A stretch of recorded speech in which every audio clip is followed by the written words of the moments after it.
কথা বলছি মিশরের রেডি দর্শক, আমি এখন কথা বলছি মিশরের রাজধানী কায়রো সালাম সিটি থেকে। এখানে আমি আজকে দেখলাম যে বাংলাদেশে একটি মানবিক সংস্থা ওয়ান উম্মাহ ফাউন্ডেশন, ওরা কিছু কুরবানি করে ফিলিস্তিনি মিশরে বসবাসরত ফিলিস্তিনি শরণার্থীদের জন্য মাংস বিতরণ করবেন। তো আমি এখন কথা বলবো ওয়ান উম্মাহ ফাউন্ডেশনের চেয়ারম্যান হুজাইফা খানের সাথে।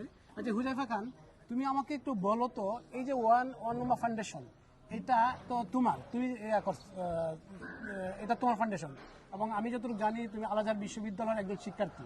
তো এইটার ফান্ডিং কারা করতেছে এবং এই কুরবানি কয়টা কুরবানি করতেছো, এবং কুরবানি করে এই মাংস তোমরা ফিলিস্তিনের মধ্যে কিভাবে বিতরণ করবো, আমাকে যদি সংক্ষিপ্ত ভাবে বলো। আচ্ছা, ওয়ার্ল্ড ওয়ান উম্মাহ ফাউন্ডেশনের এই কার্যক্রম আমরা প্যালেস্টাইনিয়ান এবং ইসরায়েলের যুদ্ধ শুরু হওয়ার সাথে সাথে আমরা এই কার্যক্রম শুরু করি, এবং সর্বপ্রথম একজন বাংলাদেশি হিসাবে আমরা ওয়ার্ল্ড ওয়ান উম্মাহ ফাউন্ডেশনে এই কাজের ধারাবাহিকতা আমরা শুরু করি। তো আমাদের এই কার্যক্রমের ফান্ডিংটা মূলত আমাদের কাছের এবং পাশের মানুষ যারা আছে তারাই আমাদেরকে ফান্ডিং করে থাকেন।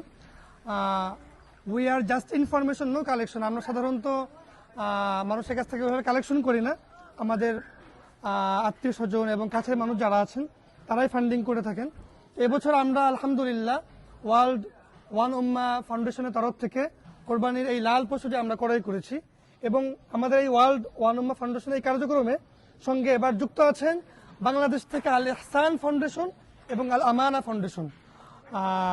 এই হচ্ছে আমার সংক্ষিপ্ত বক্তব্য এবার এই কোরবানি কার্যক্রমে।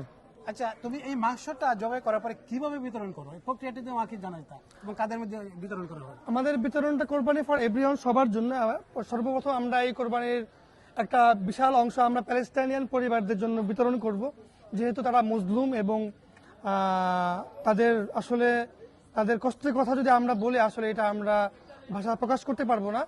তো এই কোরবানির এই একটা অংশ আমরা ইনশাআল্লাহ প্যালেস্টাইনিয়ান পরিবারদের জন্য আমরা ইনশাআল্লাহ বিতরণ করব, এবং মিশরের বিভিন্ন জায়গায় যারা যুদ্ধাহত পরিবার যেগুলো আছে এবং বিশেষ করে বিধবা স্বামীহীন যে পরিবারগুলো যারা আছে তাদেরকে আমরা বাছাই করে করে ইনশাআল্লাহ আমরা এই কোরবানির পশুর এই কার্যক্রম বা এই কোরবানির পশুর এই গোস্ত আমরা ইনশাআল্লাহ তাদের মাঝে বিতরণ করব।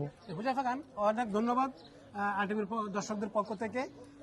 আশা করি পরবর্তীতে আবার তোমার সাথে আপনাকে অনেক অনেক শুকরিয়া, অনেক অনেক ধন্যবাদ। আজকের এই ওয়ার্ল্ড ওয়ান উম্মাহ ফাউন্ডেশনের এই কার্যক্রমে আপনাকে পাশে পেয়ে আমার অত্যন্ত ভালো লাগছে, এবং অনেক বেশি কৃতজ্ঞতা এবং ভালোবাসা রইল আপনার প্রতি, এবং আরটিভিকে অনেক অনেক কৃতজ্ঞতা জানাচ্ছি। দর্শক, বলছিলাম যে আজকের এই 3টা পশু প্লাস 6টা দুম্বা করা হবে, কুরবানি করা হবে। কুরবানি করে এটা এখানে মিশরে বসবাসরত ফিলিস্তিনি শরণার্থীদের মধ্যে বিতরণ করা হবে।